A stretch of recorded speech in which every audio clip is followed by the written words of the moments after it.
Hi hello welcome to our channel. ఈ రోజు మరొక కొత్త ఇంట్రెస్టింగ్ ఇన్స్పైరింగ్ స్టోరీతో మీ ముందుకు వచ్చేసా. సో అంతకన్నా ముందు ఒక చిన్న రిక్వెస్ట్, మా ఛానల్ ఏదైనా ఫస్ట్ టైం విజిట్ చేస్తుంటే please do like and subscribe, because me support మాకు ఎంతో వాల్యుబుల్. సో ఇప్పుడు స్టోరీ అంటే చూసేద్దాం.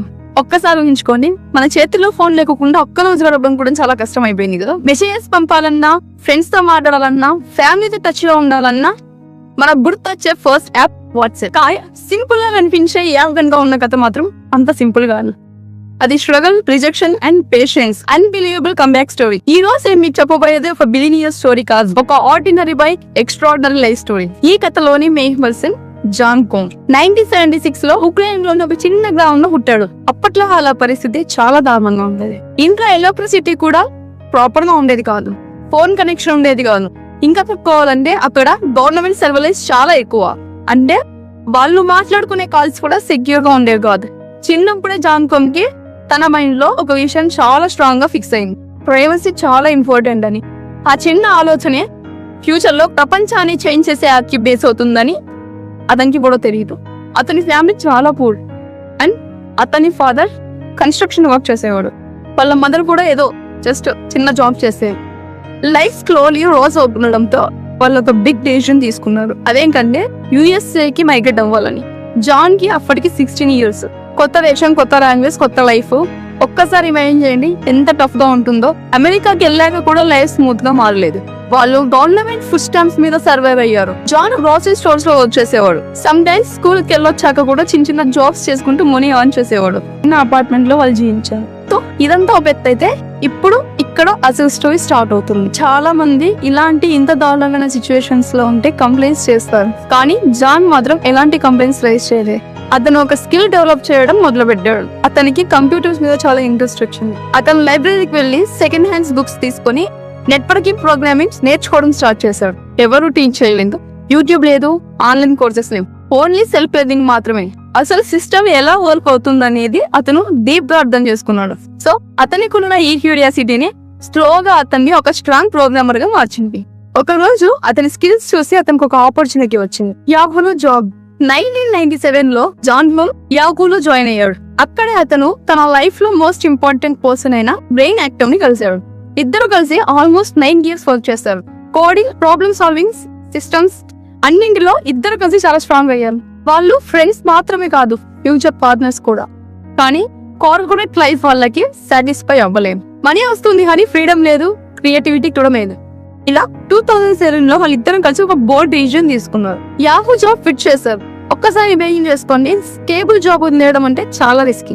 అయినా కూడా వాళ్ళు రిస్క్ తీసుకున్నారు. ఏదైనా పెద్దగా అచీవ్ చేయాలన్న డిజైన్ వాళ్ళిద్దరిలో కలిగింది. జాబ్ ఫిట్ చేసిన తర్వాత వాళ్ళిద్దరు నెక్స్ట్ స్టెప్ ఏంటో డిసైడ్ చేయడానికి వాళ్ళు చాలా టైం తీసుకున్నారు. అలా ఈ జాబ్ లోనే వాళ్ళు ఫేస్బుక్ లో జాబ్ అప్లై చేశారు. కానీ ఇక్కడ షాకింగ్ గా ఇద్దరిని రిజెక్ట్ చేశారు. అవును, ఫ్యూచర్ లో వాళ్ళు తయారు చేసే వాట్సాప్ యాప్ ని $billions కొనుగోలు చేసే ఫేస్బుక్ కంపెనీని వాళ్ళని రిజెక్ట్ చేసింది. ఆ తర్వాత ట్విట్టర్ కంపెనీలో కూడా జాబ్ అప్లై చేస్తారు. Again rejection. ఇప్పుడు ఒకసారి ఇమాజిన్ చేయండి, జాబ్ లేదు, ఇన్కమ్ లేదు, వాళ్ళ ఫ్యూచర్ కూడా అన్క్లియర్. కానీ ఒక్క విషయం మాత్రం చాలా క్లియర్ గా ఉంది, వాళ్ళు గివ్ అప్ ఇవ్వలేదు. 2009 లో జాన్ కోంగ్ ఒక ఐఫోన్ ని కొన్నాడు. యాప్ స్టోర్ అప్పటికి కొత్తగా లాంచ్ అయింది. అక్కడే అతనికి ఒక సింపుల్ ఐడియా వచ్చింది, మన స్టేటస్ ని ఫ్రెండ్స్ అందరికి షేర్ చేసే ఒక యాప్ ఉంటే అదే I am busy and I mean travelling, అలాగే అప్డేట్స్ షేర్ చేయడానికి ఒక యాప్ ఉంటే చాలా బాగుండేది కదా అని ఆలోచించాడు. అదే ఐడియాని బేస్ చేసుకొని ఒక యాప్ ని డెవలప్ చేయడం స్టార్ట్ చేశాడు. సో ఆ యాప్ పేరే వాట్సాప్. వాట్సాప్ రిలీజ్ చేసిన ఇనిషియల్ డేస్ చాలా దారుణంగా ఉండేవి. యాప్ క్రాష్ అవుతుండేది, బగ్స్ చాలా ఉండేవి, యూజర్స్ ఆల్మోస్ట్ లేవు. John Kong almost give up ఇచ్చేయాలనుకున్నాడు. కానీ ఇక్కడ బ్రెయిన్ యాక్టర్ సపోర్ట్ చాలా ఇంపార్టెంట్ అయింది. అతను జాన్ తో అన్నాడు, కొంచెం వెయిట్ చేయి, ఇంప్రూవ్ చేద్దామని. ఇలా వీరిద్దరం కలిసి యాప్ ని ఇంప్రూవ్ చేయడం స్టార్ట్ చేశారు. ఒక రోజు వీళ్ళు ఒక స్మాల్ ఫ్యూచర్ ని యాడ్ చేశారు, అదే పుష్ నోటిఫికేషన్. అంటే ఎవరు మెసేజెస్ పంపినా మనకి వెంటనే నోటిఫికేషన్స్ రావడం. ఇదే ఇక్కడ వీళ్ళకి బిగ్గెస్ట్ టర్నింగ్ పాయింట్ అయింది. సడన్లీ పీపుల్స్ ఇప్పుడు వాట్సాప్ ని యూజ్ చేయడం స్టార్ట్ చేశారు, ఎందుకంటే ఇది simple and fast and also ads కూడా ఉండవు. SMS కి ఆల్టర్నేటివ్ గా మారింది. సో ఇలా మెల్లమెల్లగా గ్రోత్ స్టార్ట్ అయింది. వర్డ్ ఆఫ్ మౌత్ ద్వారా ఈ యాప్ చాలా స్ప్రెడ్ అయింది. ప్రపంచం అంతా ఈ వాట్సాప్ ని యూజ్ చేయడం స్టార్ట్ చేశారు. సో వాళ్ళు ఒక ప్రిన్సిపల్ ని ఫాలో చేశారు, no ads, no games, no gimmicks. Just simple communication, ఇదే వాళ్ళ బిగ్గెస్ట్ సక్సెస్ సీక్రెట్. ఇలా ఇయర్స్ పాస్ అయ్యాయి, వాట్సాప్ ఒక గ్లోబల్ యాప్ గా మారింది, క్రోర్స్ ఆఫ్ యూజర్స్ వచ్చారు. అప్పటికే పెద్ద కంపెనీస్ దృష్టి కూడా వాట్సాప్ మీద పడింది. 2014 లో ఒక షాకింగ్ న్యూస్ వచ్చింది, ఫేస్బుక్ వాట్సాప్ ని కొనుక్కుంటుందని. ఆ ఫేస్బుక్ కంపెనీ వాట్సాప్ ని ఎంత బడ్జెట్ కి కొనబోతుందో విన్నప్పుడు ప్రపంచం మొత్తం షాక్ అయింది. అదే $19 బిలియన్ కి.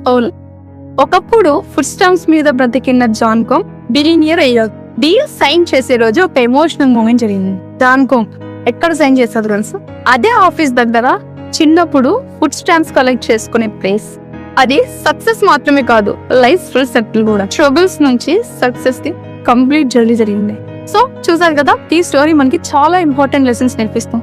మన బ్యాక్గ్రౌండ్ మ్యాటర్ కావు, పూర్ అయినా రిచ్ అయినా స్కిల్స్ ఉంటే మన లైఫ్ చేంజ్ చేసుకోవచ్చు. అక్కడ ఆ రోజు జాన్కోమ్ వాళ్ళని ఫేస్బుక్ రిజెక్ట్ చేసింది కాబట్టి ఇక్కడ వాట్సాప్ తయారైంది. పేషెన్స్ అనేది చాలా ఇంపార్టెంట్. వెంటనే సక్సెస్ రాదు, కానీ కన్సిస్టెన్సీ ఉంటే సక్సెస్ తప్పకుండా వస్తుంది. జాన్కోమ్ స్టోరీ మనకు ఒక స్ట్రాంగ్ మెసేజ్ ఇస్తుంది. నీ పరిస్థితులు ఎలా ఉన్నా నువ్వు డిసైడ్ చేసుకున్న డైరెక్షన్ లో కష్టపడి ముందుకు వెళ్తే ఒకరోజు ప్రపంచం మిమ్మల్ని గుర్తిస్తుంది. ఒక small idea, strong belief and right partner, ఇవి కలిస్తే ఏదైనా పాసిబుల్. ఈసారి నేను వాట్సాప్ ఓపెన్ చేసినప్పుడు ఈ స్టోరీని గుర్తుపెట్టుకోండి, బికాస్ అది ఓన్లీ ఒక యాప్ కాదు, అది ఒక స్ట్రగల్ అండ్ ఒక డ్రీమ్, ఒక విక్టరీ. ఇదే ఇది నిజమైన సక్సెస్ స్టోరీ. సో ఈ స్టోరీ విన్నారు కదా, దీని మీద మీ అభిప్రాయం ఏంటి కింద కామెంట్ సెక్షన్ లో మాతో షేర్ చేసుకోండి. దివ్య సంగోత్రి సైనింగ్ ఆఫ్.